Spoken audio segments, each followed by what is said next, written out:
ನಮಸ್ತೆ ಎಲ್ಲರಿಗೂ, welcome back to my channel. ಇವತ್ತು ನಾವೆಲ್ಲರೂ ಆಚರಣೆ ಕಾಯ್ತಾ ಇರತಕ್ಕಂಥ ಸಂಕ್ರಮಣ ಹಬ್ಬ ಇನ್ನೇನು ಬರ್ತಾ ಇದೆ. ಸೊ ಇದನ್ನು ನಾವು ಯಾಕೆ ಮಕರ ಸಂಕ್ರಮಣ ಅಂತ ಹೇಳಿ ಆಚರಣೆ ಮಾಡ್ತೀವಪ್ಪ, ಯಾರೆಲ್ಲ ಮಾಡ್ತಾರೆ, ಯಾಕೆ ಮಾಡ್ತಾರೆ ಅನ್ನೋದು ತುಂಬ ಜನಕ್ಕೆ ಗೊತ್ತಿಲ್ಲದೆ ಇರ್ಬೋದು. ಸೊ ನನಗೆ ಏನು ಗೊತ್ತಿದೆಯಲ್ಲ ಆ ವಿಷಯ ನಾನು ನಿಮ್ಮ ಹತ್ರ ಶೇರ್ ಮಾಡ್ತಾ ಇದ್ದೇನೆ. ಇದಕ್ಕೆ ಧಾರ್ಮಿಕ ಪುರಾಣಗಳಲ್ಲೂ ಕೂಡ ಕೆಲವೊಂದು ಕಾರಣಗಳಿದ್ದಾವೆ ಮತ್ತು ವೈಜ್ಞಾನಿಕ ರೀತಿಯಾದಂಥ ಕಾರಣಗಳು ಕೂಡ ಇದ್ದಾವೆ. ಮೊದಲನೆಯದಾಗಿ ನಾವು ಪುರಾಣಗಳ ಪ್ರಕಾರ ನೋಡೋದಾದರೆ, ಭೀಷ್ಮ ಅವರು ಅರ್ಜುನನ ಬಾಣಗಳಿಂದ ಘಾಸಿಗೊಂಡು ಬಾಣಗಳ ಮೇಲೆ ಮಲಗಿದಾಗ ಅವರು ಇಚ್ಛಾಮರಣೆಯಾಗಿದ್ದರು. ಅವರು ತಮ್ಮ ಪ್ರಾಣವನ್ನು ಯಾವ ಬೇಕಾದರೂ ಅವರ ಇಚ್ಛೆ ಬಂದಾಗ ಬಿಡುವಂತಹ, ತ್ಯಜಿಸುವಂತಹ ಒಂದು ಶಕ್ತಿ ಅವರಲ್ಲಿತ್ತು.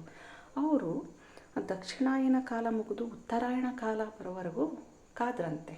ಯಾಕಪ್ಪ ಆವಾಗಲೇ ಅವರು ಆ ಒಂದು ಮನೋಭಾವನೆ ಇತ್ತು ಅಂದರೆ, ಉತ್ತರಾಯಣ ಕಾಲದಲ್ಲಿ ಮರಣ ಹೊಂದಿದರೆ ಮೋಕ್ಷ ಪ್ರಾಪ್ತಿಯಾಗುತ್ತೆ ಅನ್ನೋ ಒಂದು ಕಾರಣಕ್ಕೆ ಭೀಷ್ಮರು ಉತ್ತರಾಯಣ ಕಾಲಕ್ಕಾಗಿ ಕಾದರು ಅಂತ ಹೇಳ್ತಾರೆ.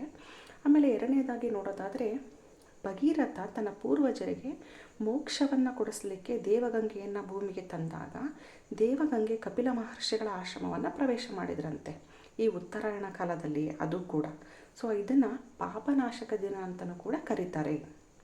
ಭಗೀರಥ ಏನು ದೇವಗಂಗೆಯನ್ನು ಭೂಮಿಗೆ ತಂದ್ರಲ್ಲ, ಅವರು ಕಪಿಲ ಮಹರ್ಷಿಗಳ ಆಶ್ರಮವನ್ನು ಪ್ರವೇಶ ಮಾಡಿದಂಥ ಒಂದು ದಿನವನ್ನು ಇಲ್ಲಿ ಪಾಪನಾಶ ಮಾಡಲಿಕ್ಕೋಸ್ಕರ ತಾನೇ ಕರ್ಕೊಂಬಂದಿದ್ದು. ಹಾಗಾಗಿ ಪಾಪನಾಶಕ ದಿನ ಅಂತಲೂ ಕೂಡ ಈ ಸಂಕ್ರಮಣ ಕಾಲವನ್ನು ಕರೀತಾರೆ.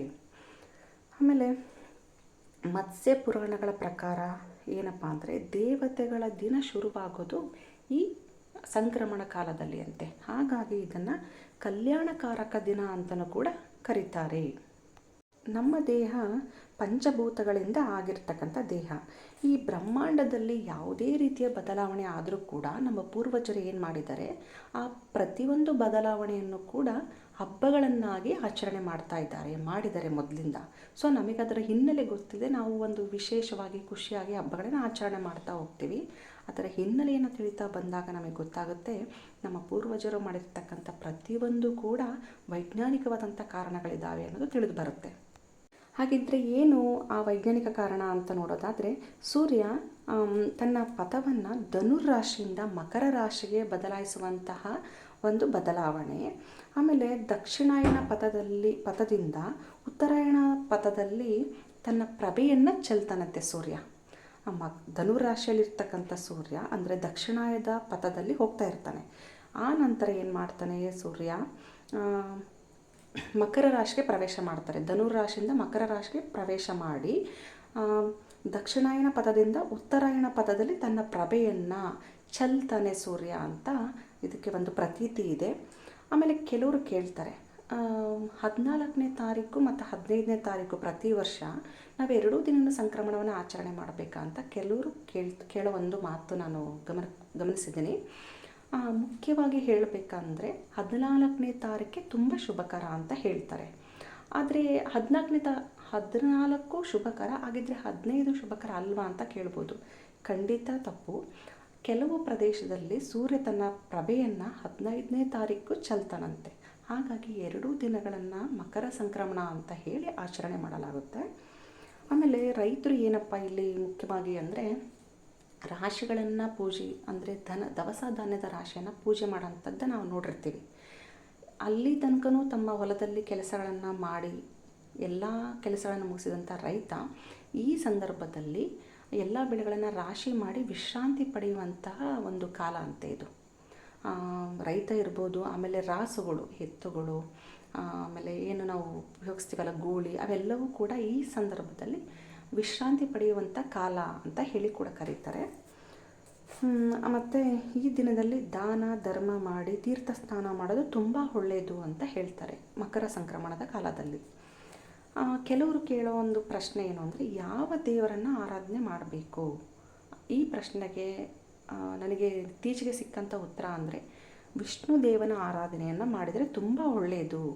ಅಂದರೆ ಎಲ್ಲ ದೇವರನ್ನು ಪೂಜೆ ಮಾಡಬಾರ್ದಂತಲ್ಲ, ಆದರೆ ಈ ಸಂಕ್ರಮಣ ಕಾಲದಲ್ಲಿ ಹೇಳ್ತಾ ಇರೋದಿದು. ಸಂಕ್ರಮಣ ಅಂದ ತಕ್ಷಣ ಎಲ್ಲರಿಗೂ ಬರೋಂಥದ್ದು ಎಳ್ಳು ಬೆಲ್ಲ ಕಬ್ಬು. ಯಾಕೆ ಎಳ್ಳು ಬೆಲ್ಲನೇ ಈ ಹಬ್ಬದಲ್ಲಿ ಹಂಚ್ತಾರೆ? ತಿನ್ನಬೇಕು ಅನ್ನೋದಕ್ಕೆ ವೈಜ್ಞಾನಿಕ ಕಾರಣನ ಕೆಲವರು ಕೊಟ್ಟರು ನನಗೆ. ಪ್ರಾರಂಭದಲ್ಲಿ ನನಗೂ ಕೂಡ ಕಂಪ್ಲೀಟಾಗಿ ಹಬ್ಬ ಅಂದರೆ ಎಳ್ಳು ಬೆಲ್ಲ ಹಂಚ್ತೀವಿ ಅಷ್ಟೇ ಗೊತ್ತಿದ್ದಿತ್ತು. ಬಟ್ ಯಾಕೆ ಅನ್ನೋದು ಇತ್ತೀಚಿನ ದಿನಗಳಲ್ಲಿ ನಾನು ತಿಳ್ಕೊಂಡೆ ಅಷ್ಟೇ. ಎಳ್ಳು ಪಾಪದ ಗಂಟನ್ನು ಹೋಗಲಾಡಿಸುತ್ತಂತೆ. ಆಮೇಲೆ ದೇಹದ ಕಾಂತಿಯನ್ನು ಹೆಚ್ಚಿಸುತ್ತೆ ಎಳ್ಳು. ಬೆಲ್ಲ ಏನು ಮಾಡುತ್ತೆ, ಪಿತ್ತಾಂಶವನ್ನು ಹೋಗಲಾಡಿಸುವಂಥ ಗುಣವನ್ನು ಹೊಂದಿದೆ.